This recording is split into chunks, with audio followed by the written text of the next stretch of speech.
दोस्तों, आज हम आपको भारत के ऐसे योद्धा के बारे में बताने जा रहे हैं, जिन्होंने अपने जीवन में मुगलों के खिलाफ बहुत सी लड़ाइयाँ लड़ी तथा उन्हें बहुत परेशान किया। जिनकी वीरता को इतिहासकारों ने कोई खास महत्व तो नहीं दिया है, लेकिन इनकी वीरता के चर्चे आज भी राजस्थान में सुने और सुनाए जाते हैं। हम बात कर रहे हैं दुर्गादास राठौर की। शाहजहाँ की मृत्यु के बाद उसका पुत्र औरंगज़ेब अपने सभी भाइयों को मारकर दिल्ली की गद्दी पर बैठा। उसके पिछले शासकों ने तो राजपूतों के साथ बड़े ही अच्छे संबंध स्थापित किए, लेकिन औरंगज़ेब स्वभाव से ही कट्टर सुन्नी मुसलमान था, जो हिंदुओं से बहुत ज़्यादा नफरत करता था। इसे राजपूतों को, जो साम्राज्य के बहुत ऊंचे पदों पर थे, सभी को एक-एक करके हटाने शुरू कर दिए। औरंगज़ेब ने अपने पहले 20 वर्षों के शासनकाल में राजपूतों के खिलाफ कोई कार्रवाई नहीं की, क्योंकि उसे दक्षिण के अभियानों में राजपूतों की बहुत ज़्यादा ज़रूरत थी। दक्षिण में मराठों के खिलाफ औरंगज़ेब ने राजपूतों का बहुत इस्तेमाल किया, लेकिन बाद में औरंगज़ेब ने एक-एक करके राजपूतों को उनके पदों से हटाने शुरू कर दिए। उस समय जोधपुर का महाराणा जसवंत सिंह तथा आमेर का राजा जयसिंह उस समय के मुख्य राजपूत सरदार थे। औरंगज़ेब ने राजा जयसिंह को विष देकर मरवा डाला और जसवंत सिंह को अटक पार के अभियानों में भेज दिया, जहां उसकी मृत्यु निश्चित थी। 10 दिसंबर 1618 ईस्वी को जसवंत सिंह का जमरोद में देहांत हो गया। जमरोद आज पाकिस्तान में स्थित है। औरंगज़ेब को जब ये खबर मिली तो वह बहुत ही खुश हुआ। उसके बाद उसने मारवाड़ पर अधिकार करने की तैयारियां शुरू कर दी।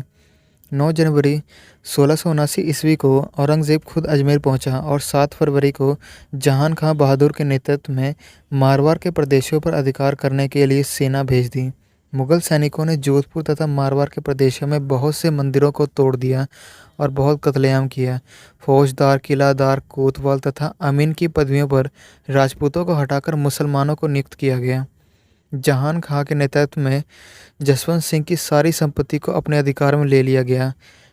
नागौर रियासत के सरदार इंद्र सिंह, जो कि जसवंत सिंह का संबंधी था, उसे 36 लाख रुपए देकर मारवाड़ का नाम मात्र का शासक घोषित कर दिया। इस समय एक बहुत ही अजीब घटना घटी।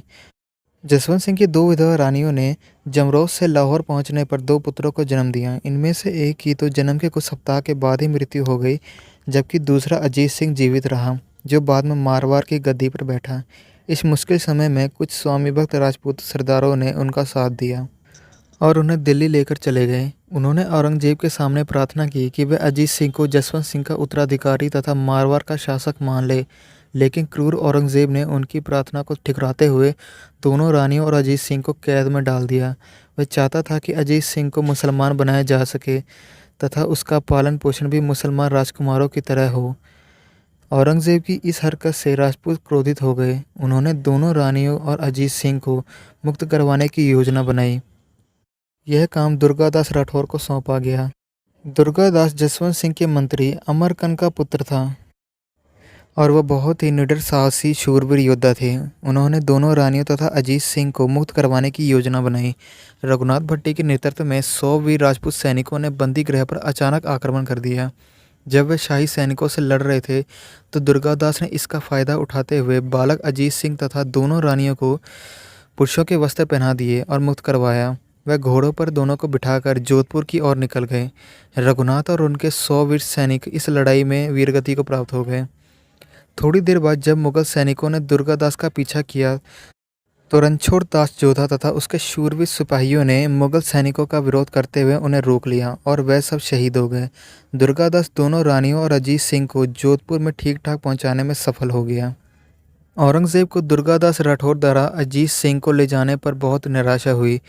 दिल्ली की जनता के सामने अपनी इज्जत बचाने के लिए उसने हर तरफ से यह अफवाह फैला दी कि अजीत सिंह शाही हरम में है और दुर्गादास राठौर द्वारा ले जाया गया बालक नकली अजीत सिंह है। इसके बाद औरंगज़ेब ने इंद्र सिंह को मारवाड़ की गद्दी से उतारकर अजमेर के मुगल सूबेदार को और बाद में गुजरात के सूबेदार को सौंप दिया, लेकिन मारवाड़ की जनता ने अजीत सिंह को ही अपना शासक माना और मुगलों के खिलाफ शस्त्र उठा लिए। उसके बाद दुर्गादास राठौर और राजपूतों ने एक के बाद एक कई युद्ध लड़े, जिनमें से उन्हें काफ़ी हद तक सफलता मिली। दुर्गादास और राजपूतों ने दिल्ली तक के बहुत से प्रदेशों पर आक्रमण किया, जिनमें से कुछ प्रदेशों में उन्हें सफलता भी मिली। राठौर राजपूतों का संघर्ष 1707 ईस्वी तक औरंगजेब की मृत्यु तक जारी रहा। अंत में वह अपने उद्देश्य में सफल हुए। 16 मार्च 1707 ईस्वी को जोधपुर के मुगल सूबेदार जाफर कुली को पराजित करके भगा दिया गया और अजीत सिंह को अपने पिता के राज सिंहासन पर बैठाया गया। जोधपुर के दुर्ग को गंगा के पानी से तथा तुलसी के पत्तों से पवित्र किया गया। इस प्रकार दुर्गादास राठौर का जीवन उद्देश्य संपूर्ण हुआ।